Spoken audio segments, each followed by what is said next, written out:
Want to have better conversations? Join my free 21-day confidence building course. You'll learn how to effectively talk about yourself and clearly explain what you do, so you'll be able to have more meaningful conversations with less awkward silences. Sign up now at freeconfidencecourse.com. You're listening to Stand Out, Get Noticed, the show that helps you communicate with confidence so you can stand out from the crowd and get noticed by all the right people. If you want to be a person of influence and achieve success in business and in life, this podcast is for you. To subscribe to the show, go to thecmethod.com. Hello and welcome to episode 45 of Stand Out, Get Noticed. This show is brought to you by The C Method, and I'm Christina, Canters, communication skills trainer, founder of The C Method, and your host. So guess what I did today? I came into work to record this episode and realized that I forgot to bring my audio equipment. So I forgot to bring my good microphone, which means that I'm recording this through my iPhone headphones, which is why the quality is not the same. Well, it's not as good as it normally is in my other episodes. So just letting you know, that's why it sounds a little bit fuzzy. All right. Anyway, moving on.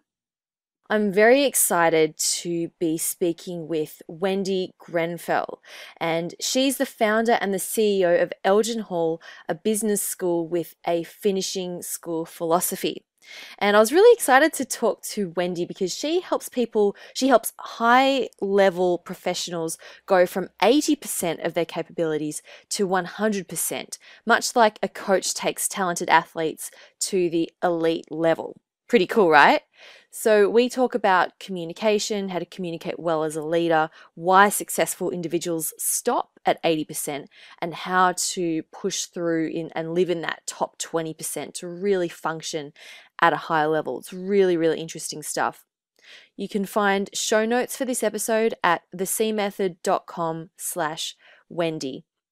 Also, I just want to say a big thank you if you are listening and if you came to my elevator pitch workshop that I held at Hub Melbourne yesterday. Today's Wednesday. So I did it yesterday on Tuesday.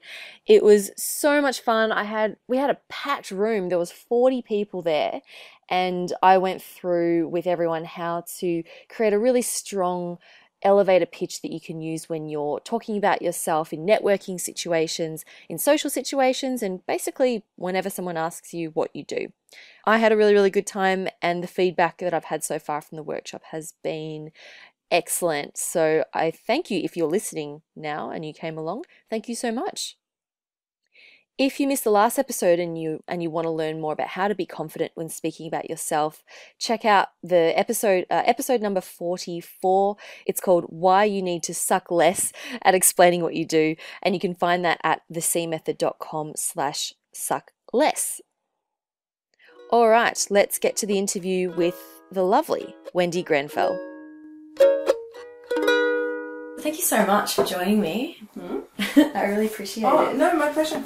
Yeah, my pleasure. Thank you for thinking of me. I appreciate it. It's always great to meet with other people who are also educators, especially in the professional world, although what we do is quite different because you're educating high-level execs, which I think is amazing, and I'd love to learn more about how you actually go about educating people at that level. Yeah. Okay. But firstly, you describe Elgin Hall as a finishing school among business schools. What do you actually mean by that? That's a really good question, Christina, and thanks for having me. Really enjoying being here. I see it as being the pulling it all together and the polishing, tweaking, because I've worked across organisations for over 25 years, and I've seen a lot of things that work and I've seen a lot of things that don't work.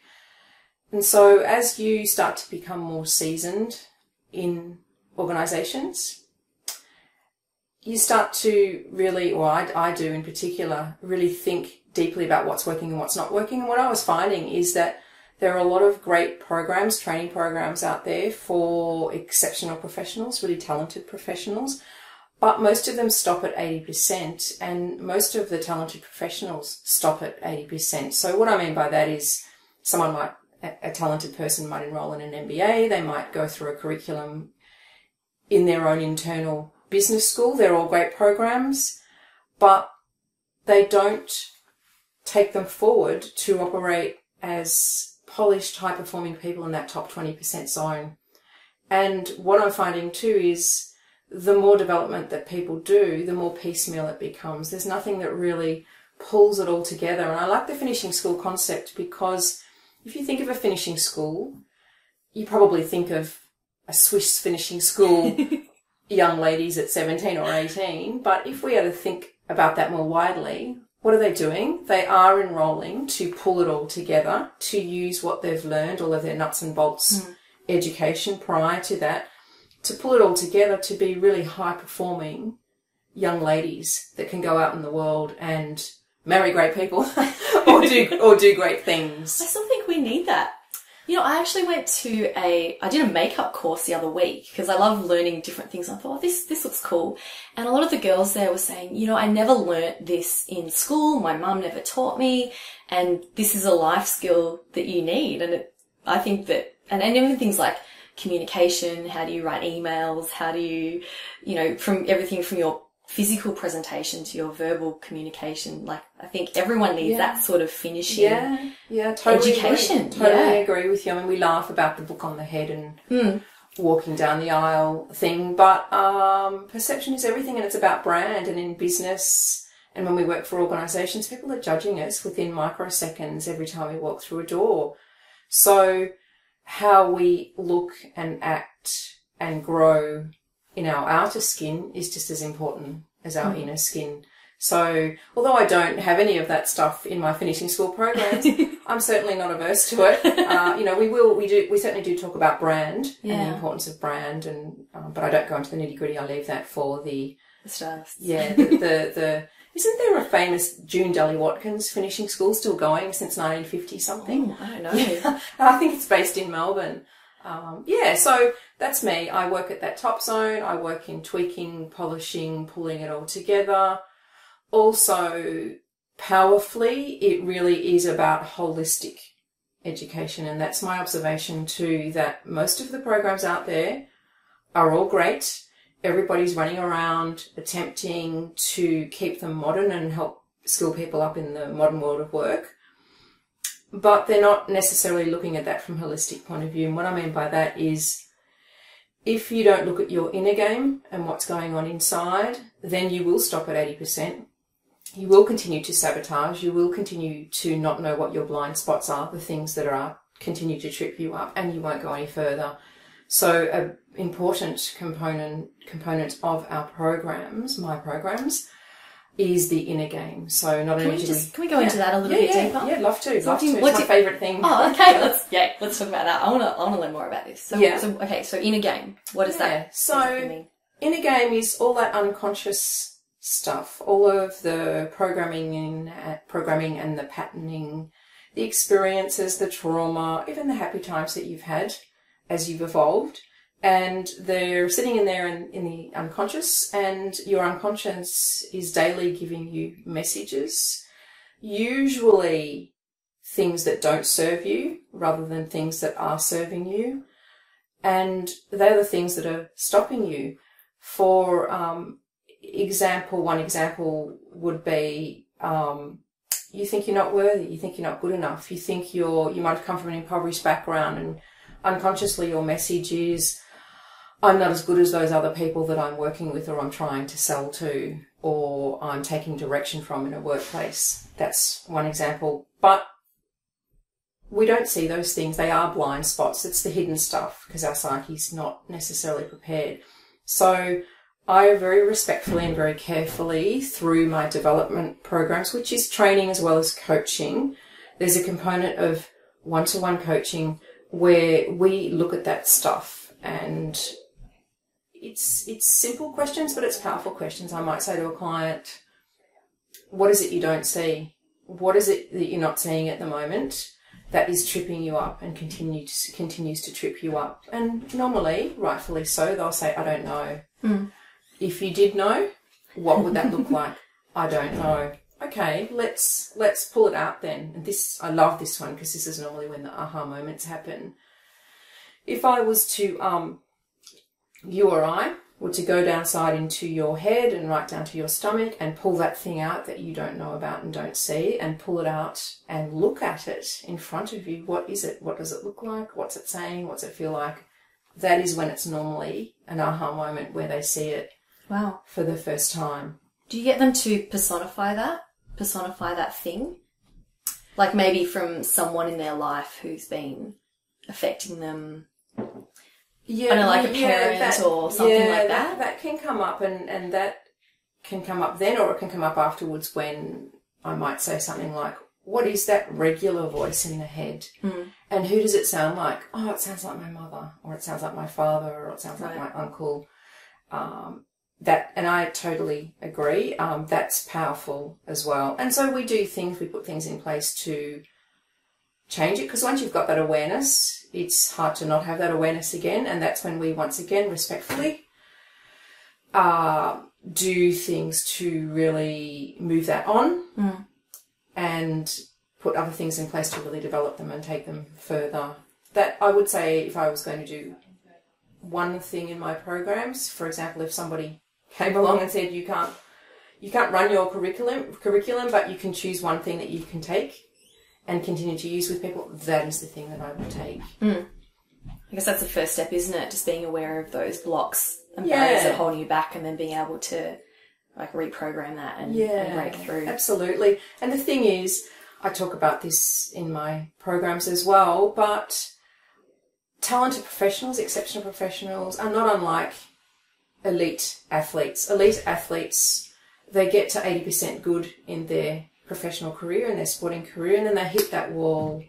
But they know that that wall is there, that really tough wall is there. Their coaches know that the wall is there. So their coaches help to prepare for that wall and then help them to scale that wall and to move forward into the high performance zone where they win races, marathons, swimming events, whatever it is. But corporate people, business people, exceptional professionals, they're the same. They are to the business world what elite athletes are to the sporting world, but they don't know that that same wall is there for them, and very few people around them know that that wall is there as well. So I see my role as being the role that helps them see that wall, talk about that wall, know what the typical things are that present in that wall and why they keep bashing their heads against that wall and why they're feeling so antsy around that wall, and then tools and techniques and development to scale that wall, and then introduce them to what's on the other side, because most people, exceptional professionals, and everyone really wants what's on the other side of the wall, but very few people get there.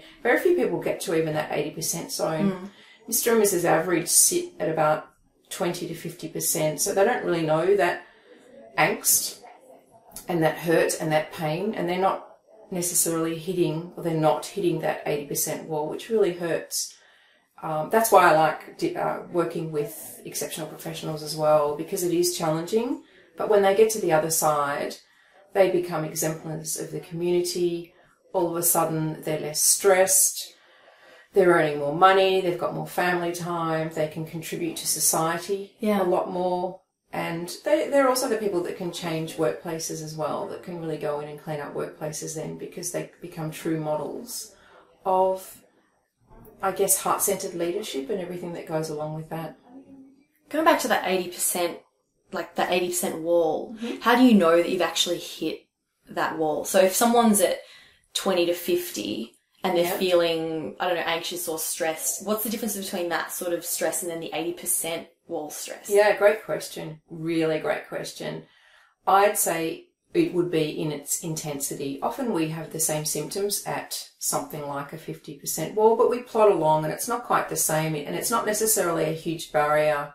There are still openings and people can get through, or they've got other people that can help them. But once you get to that 80% wall, it's stuck, it's thick, you cannot get through, and it's more painful. It's very intensified, because at 80% you are at the pointy end of everything. That is where, if you think of it as a web, that's where all the toxins, pollutants, angst, politics, drama, issues, stress gathers. And a good analogy is an exceptional professional, a high-performing person stuck in that web. Everything's being dragged in. They're feeling particularly stressed and caught, but they don't have the ability and the skills to deal with it. Some symptoms, some 3 typical symptoms that present would be things like chronic tiredness, lack of engagement, job hopping, drama. Drama is coming towards them a lot. And that is normally what's really going on, is that's about misalignment. So they're actually not aligned to their passion, their dreams and their callings. Either they never were in the first place, or somewhere along the line they cashed out, handed over their dreams, their calling, for their employer's calling. So that's how it can present. It can present as illness, absenteeism, illness, flu-like symptoms, headaches, tight throat. And that is a really good example of what's really going on, which is at that pointy end, the environment, workplaces, lack of communication, politics, drama, but these talented professionals not really being aware of different environments and how they impact, and not having the sophisticated advanced skills that they need to deal with that. For example, they might not be aware that they're working in an old-fashioned industrial style setup, or even wolfpack style structure, where there's mistrust and silo mentalities, and don't talk, don't trust, just do your job. And rather than the opposite, which would be a very heart-centered, connecting type of environment where you've got self-managed teams and high levels of trust, and we talked a little bit about that in the beginning as well. And so it's knowing what environment you're working in and then developing sophisticated skills to work within that. And that's another reason why I was really interested in talking to you today, because I know that you see communication skills as being really important. So do I. Once again, if somebody said you can only empower your people with one skill to scale that wall to bliss and happiness, what would it be? And it would definitely be the communication skills, interpersonal skills, relationship skills. They are everything. And most high-level performers aren't well equipped to deal with all that stuff, deal with their environment, deal with a lack of communication, deal with the politics. What's the biggest mistake that you see high-level business people making when it comes to communication? Great question. I would say not communicating. Just the lack of it. What's that saying that goes, the biggest myth about communication is the I can't remember something now. That had happened. Yeah, the illusion that it happened at all. Yeah. And my theory, and it's not just my theory, is that once again, in a stressful interpersonal encounter, you can do 3 things. You can freeze, you can flee, or you can fight. And so the fighter will get angry and regret the things that they say. Their voice will raise, and all of a sudden the other person's feeling threatened. They'll freeze, and that's where people might have tight throats. They can't speak up to their boss or to their colleague, and they'll come away afterwards and, talk in the tea room about how their boss did this and their boss did that, and I should have said that and I should have said this. And then there's the flee, and that seems to be, in my observation in workplaces, the most comfortable default position. I'll just ignore it. I won't respond to that email, especially in this age of email and texting. I won't respond to the email. I won't respond to the text. I'll just ignore it. Or worse so, and you see this in children that haven't been modelled in another way, they'll sulk. Yeah. They'll get huffy and they'll hide in their rooms and they won't sulk. They'll sulk, and there's a lot of that happening in workplaces. And all it really is about empowering people with the right skills. Once again, awareness. What don't you see? You're not aware that that's your default position and that's what you're doing. You're not aware of another way.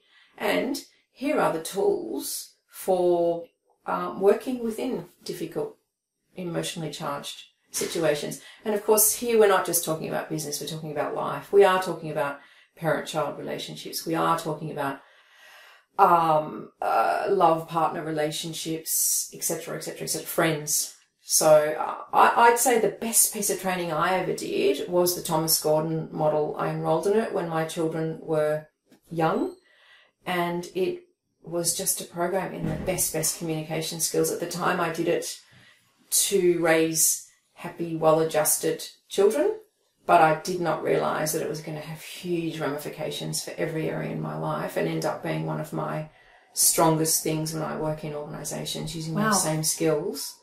Can you share one of those tools with us, or one of those things you learnt that worked for your kids as well as? So Thomas Gordon was a famous parenting person. He started parenting courses, I think, in America in the 50s. He comes from a humanist psychology background, so it was all about win-win, and that's his philosophy. Everything's based on win-win. He really believed that the old parent model was about misuse of control and power. I'm bigger than you, so I'll fork out punishments. Therefore, the child doesn't learn to be empowered, the child doesn't learn to have a voice, the child does learn to sulk, etc. His model is about putting in place, I think he calls it the win-win model. So first of all, it's about active listening. I'll listen to my child, or I'll listen to my colleague in the workplace and really listen and find out what's going on for them. I will acknowledge their feelings.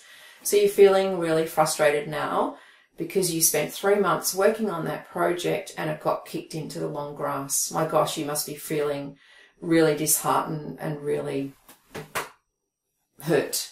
So this is something you actually say.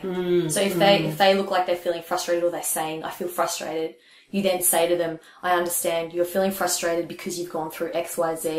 Yeah. So just showing that empathy and at least acknowledging that you understand how they're feeling. And that's one of the most powerful things in human nature, to feel understood and to feel listened to. So what that does is, not only do you get a better grasp on what's going on for that person, and then you can ask some probing questions. Okay, so what needed to happen, do you think, to make it not go into the long grass, etc. But also, if that person is angry or upset, if they're listened to, it de-escalates all of those emotions. And then, because of course you can't have a decent, fruitful conversation with someone if they're in their amygdala part of the brain and they're highly charged and highly emotional. So the first thing is they're to not really receiving. Yeah, so the first thing is to really understand your problem. He has this model around, is it your problem? Is it my problem? So what do we do? Okay, so you have a problem because I didn't acknowledge your project. I kicked it into the long grass. Let me understand that a bit more. Let me de-escalate your anger. I'll give you an example here, because you've just stormed into my office and you've said, I'm resigning because you didn't even look at that project that I put on your table. Oh, okay, so you're feeling frustrated, blah, blah, blah, blah, blah. Okay, so, and then there's some negotiation. Okay, so what could we do? Okay, so this is what you're feeling.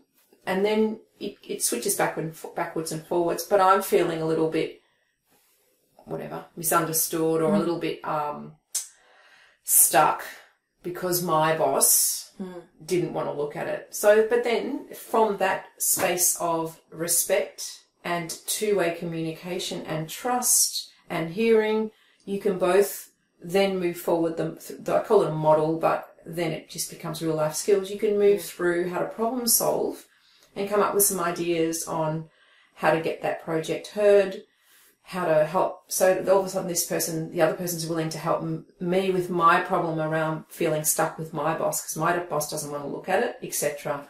So it's about staying in that moment, staying in, I sometimes call it the fire of the dragon's mouth, rather than running away, hiding, resigning, or ignoring that angry, upset worker that's come into my office. Sitting in the fire of the dragon and working through it.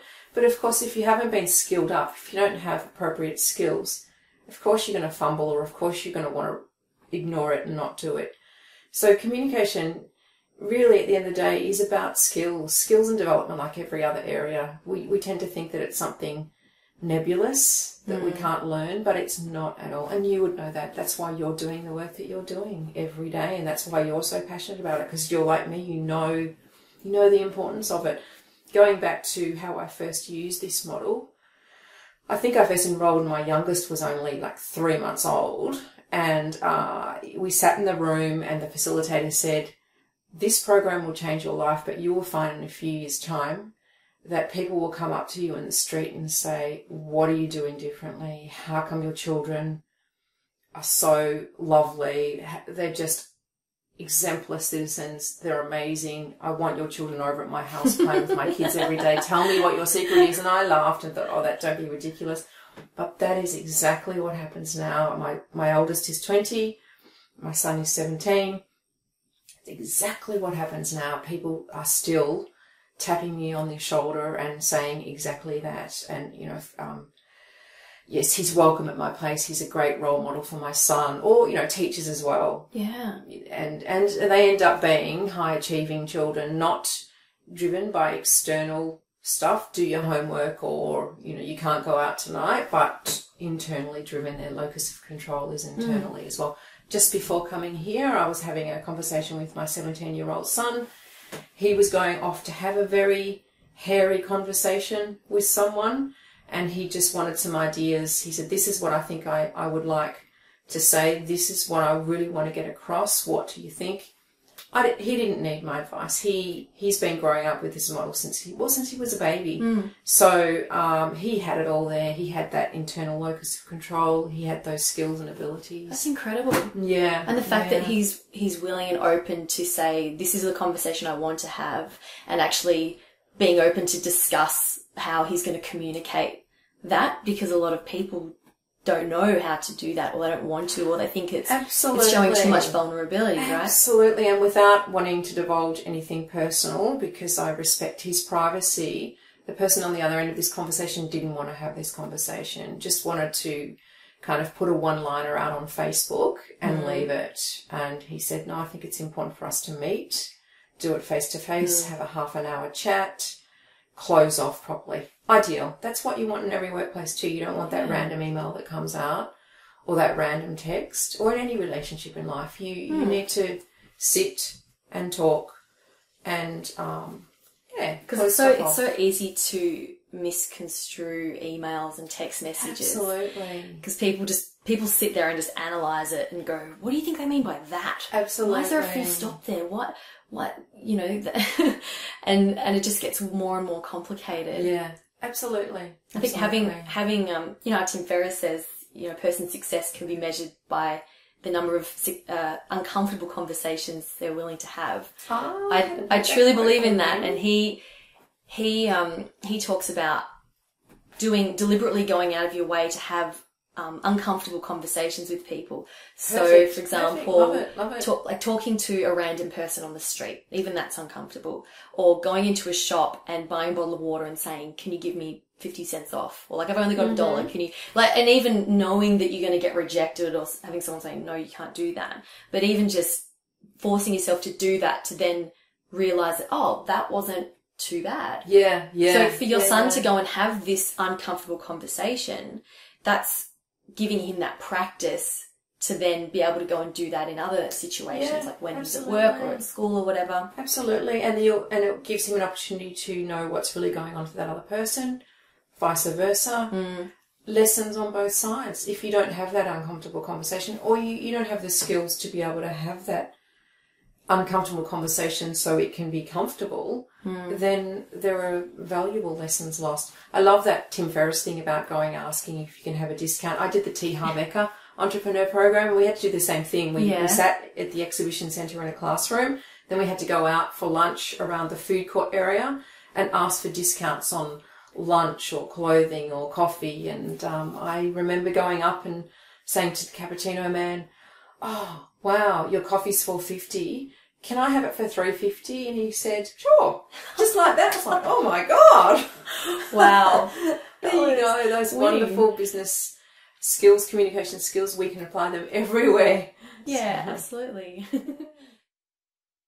Before we wrap up, do you have any final tips, or maybe one final tip for someone who wants to take their business or their career to the next level, and maybe they're at the 80% wall? What's one thing that they can do or start to do that's going to help them communicate better, or simply just go to the next level in their workplace? Great question. I would say sit down and reflect. Reflection is still one of the most powerful learning and growth tools, and one of the most underutilized. Sit down, write out a list of all the great courses and skills and development programs that you've done on one side. Write down, brainstorm your gaps on the other. What's still missing? What do I need? In particular, since we've had this theme of communication, have a great communication box column. Write down what you've learned and developed over the years in terms of interpersonal relationships and communication, but what's missing, what you still feel is missing that you could grow. And certainly if you're interested in what I talked about today, please drop me a line.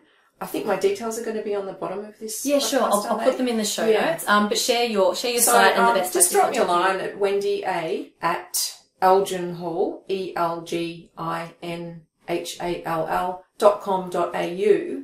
And what I do with people that are interested in working with me, I send them a form and I get a few details to see if I think that that would be a good fit, because I only want to work with people if I think that I can help them move forward and it's the right time for them. If it's not the right time, I won't leave them hanging. I will direct them to another approach and then they can come back to me when they're ready.